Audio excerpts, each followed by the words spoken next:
Hello, and welcome once again to the Dental Marketing Mastery Series. This podcast is brought to you by dentalwebcontent.com and New Patients Incorporated. I'm Howie Horrocks, the founder of New Patients Incorporated. Along with me once again is my friend and partner and the president of New Patients Incorporated, Mark Dilatush. Hello once again. Welcome to our podcast. I've got my good buddy Mark Dilatush on the other end of the line. How you doing, Mark? Hey, Howie. Doing good. Carson Wentz. Oh, you're going to love him. We over here in Philly where there's a struggle on a nickname. Oh. You know, Carson City, Pennsylvania. we don't really know, right, what to call them. I know. Here's what I'm going to call them. I'm going to call them 2-0 with no turnovers. Exactly. Yeah. That's right. Pretty darn good rookie start. I know. So, okay. So I hope you enjoyed your weekend, and we are going right into one of the subjects which is near and dear to our hearts, which almost everybody on the other end of this podcast struggles with, even though they either A, don't know it, or B, don't want to admit it. Right. And that is covering their phones. Right. That's a touchy subject, and I mean, you and I have run into a lot of dentists that just swear up and down that phones totally handled. We got it down, and then we look at their call tracking reports and we see what nearly 20% right of calls that didn't get dealt with, or they right. didn't get to talk to a human. Right. And it's just a waste of money. And what do we, Howie and I run a risk every time we get on a podcast, or every time we get up on stage together.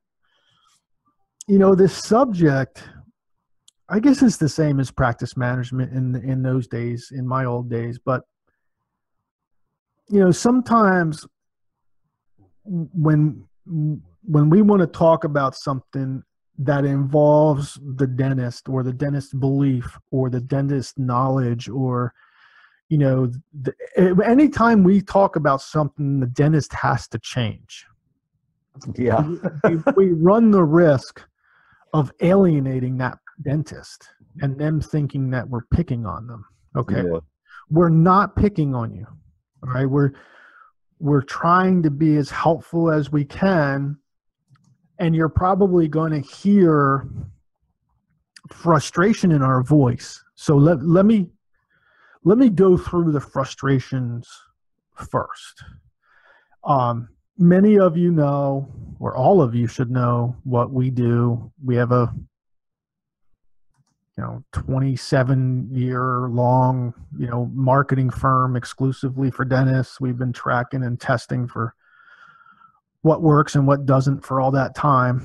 And we help dentists attract high-quality new patients to their dental practices. I think if someone were to push me up against the wall and say, give me one sentence, what do you do?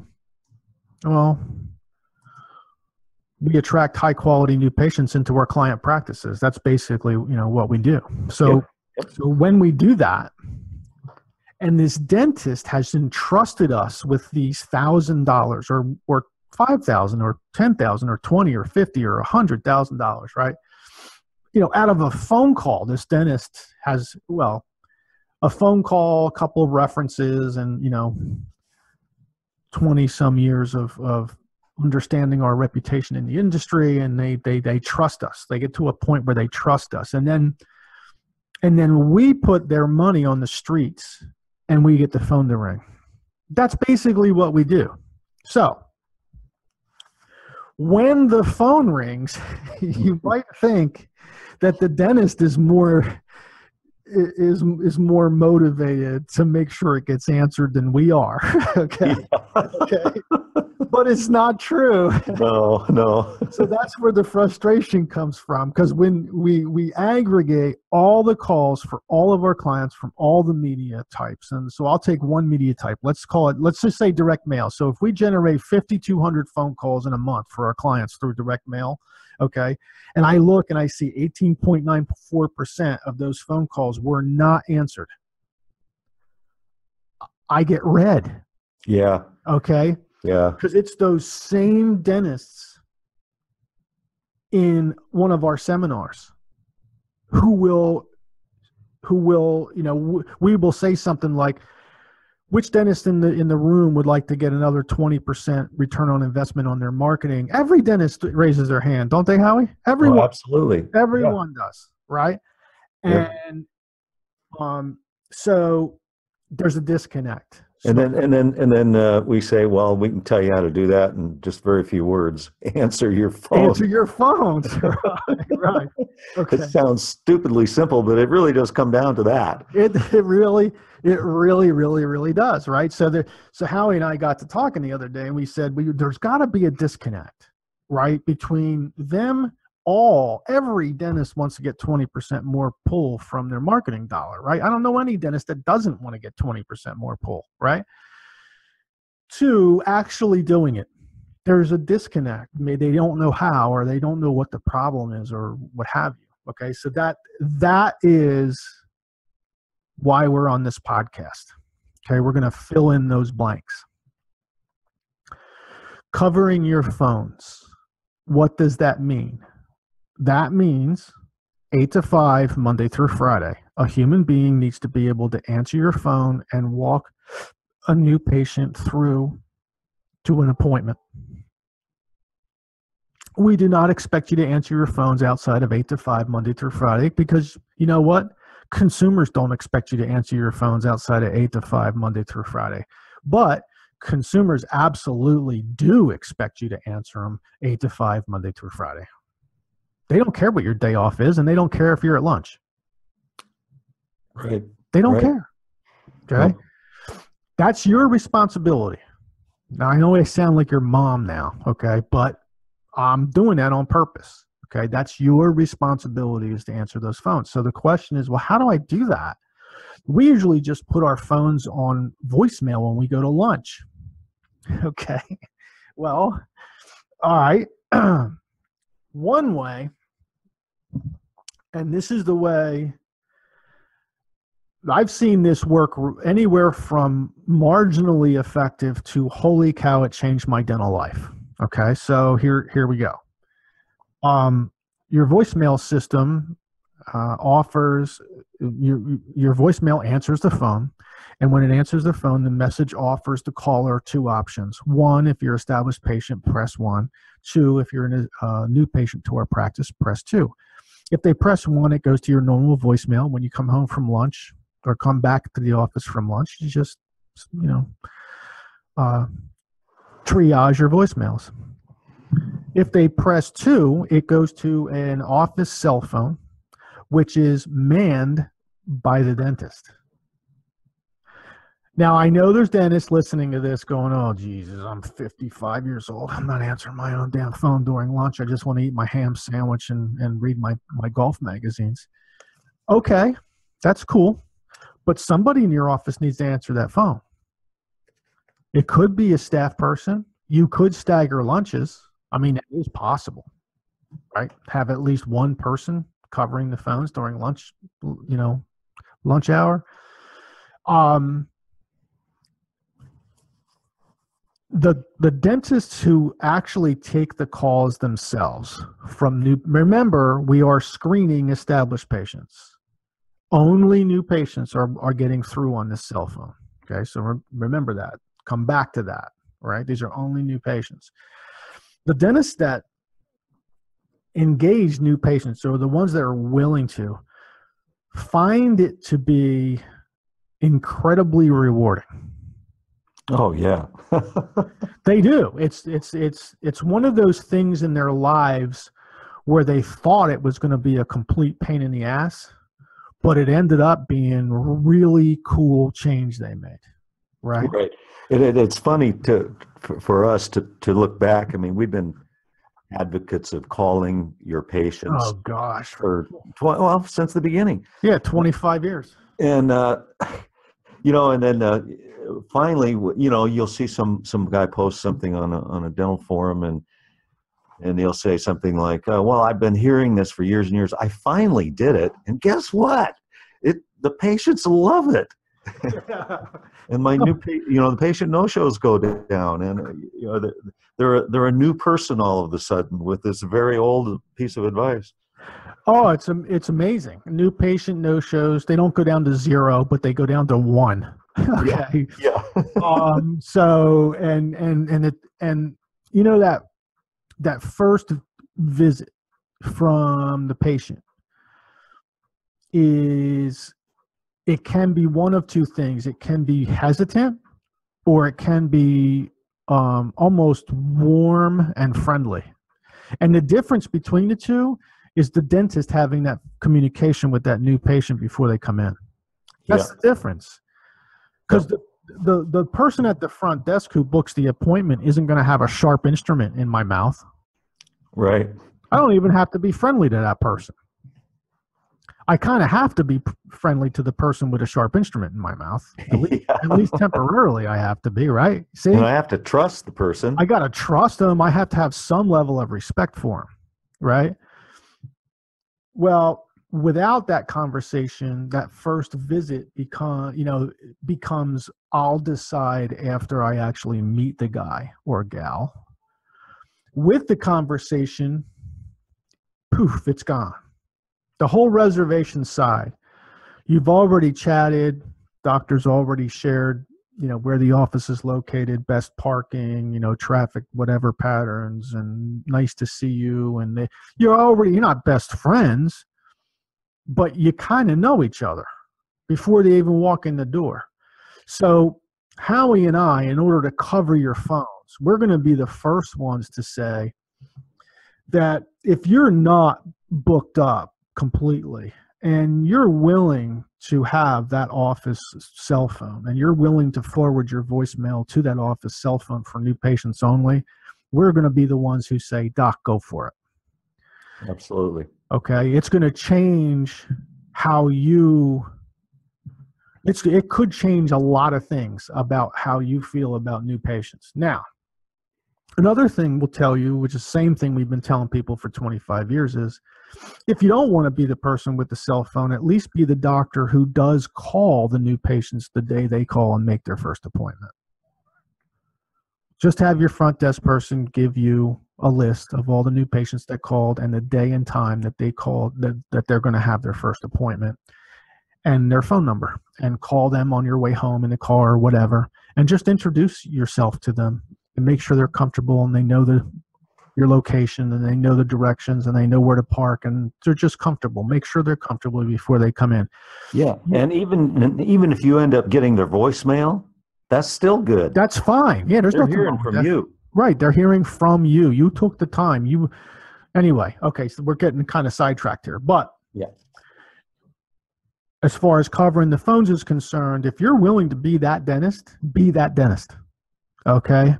Because that's going to pack your book faster than it is. It's going to it is that rewarding to you and that rewarding to the new patient that you answered the phone and made their appointment. So if you're not willing to do that, then a staff person has to do it. Still the same thing on your voicemail. 1, if you're an established patient. 2, if you're a new patient to our practice. 2 goes to the cell phone. Cell phone goes to an employee, someone willing to do it. Coverage.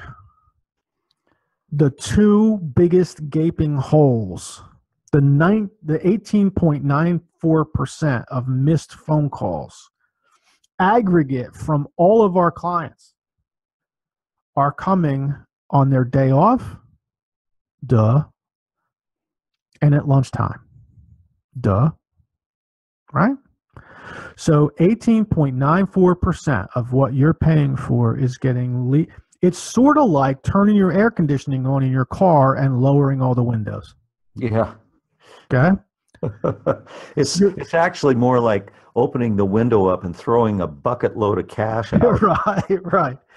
Right. Okay. So now, beyond that, now again, 8 to 5, Monday through Friday. Don't expect Saturdays. Don't expect Sundays. Don't expect holiday. We don't expect you to cover have a personal life. Go on vacation. Go golf. Go fish. Go whatever. Okay.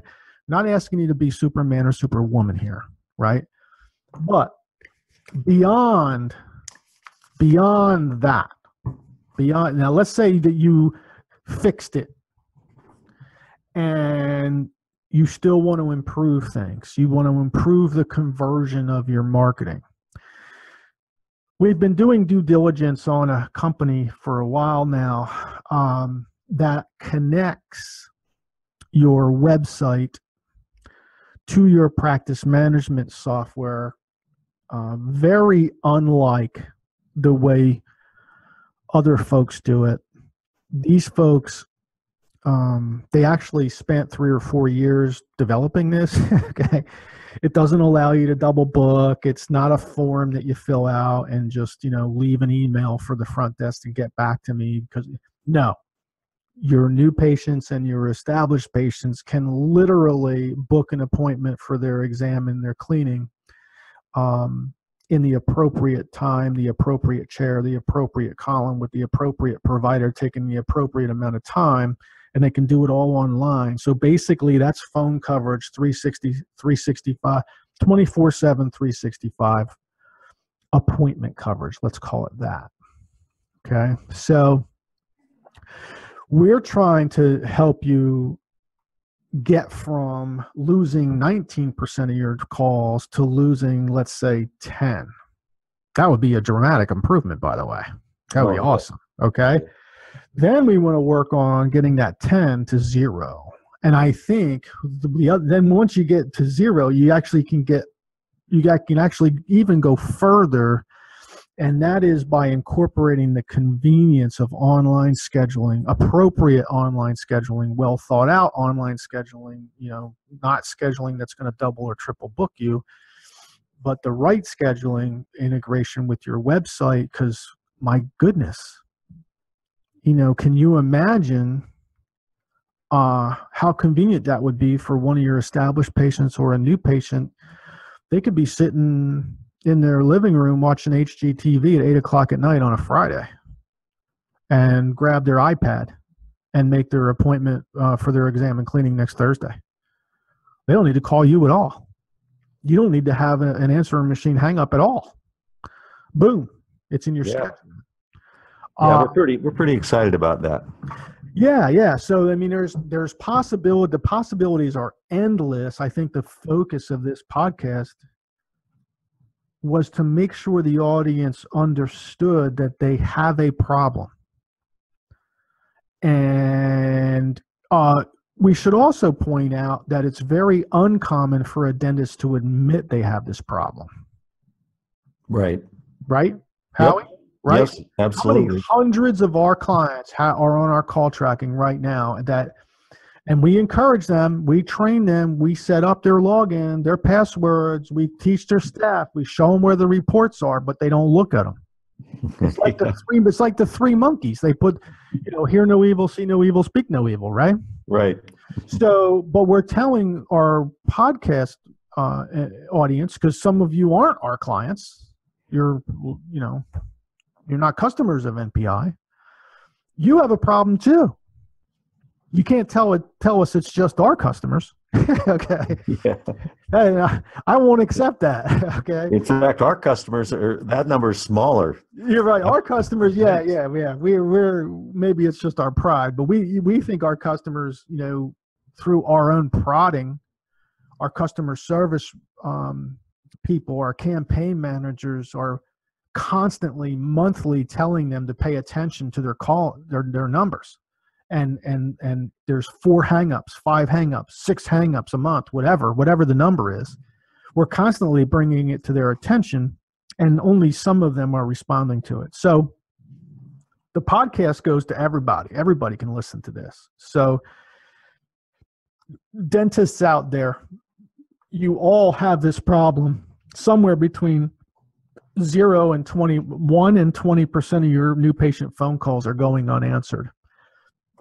You can challenge that belief if you want to, okay? But it's not going to do you any good with us. We would encourage you to go really take a look, all right? And, hang-ups are not, they're certainly hardly ever established patients. Established patients already know you. They already know the name of the person at the front desk. They'll leave a message, hi, Peggy. Yeah, I'm just calling to reschedule my appointment Thursday. Can you give me a call on my cell? Blah, blah, blah. That's the kind of message you get from an established patient. The kind of message you get from a new patient sounds like this. Ka-dunk. Yeah. That's it. That's the sound of money being thrown out the window. That's right. So I think, have we beaten them into oblivion? I think we have. Well, I think we should let them go now. Okay. All right. So you all go rest. Okay. But please understand, we come at this with nothing but love and admiration and respect, right? We're trying to help you, right? Absolutely. And share with you what we've learned so that fewer dentists can make the same mistakes. All right. All right. Well, thank you, everybody, for listening, and we're going to be back shortly before you know it. Thank you. We hope you've enjoyed our podcast today. You can find more podcasts on our YouTube channel, on Stitcher, and iTunes. Also on our websites, dentalwebcontent.com and newpatientsinc.com.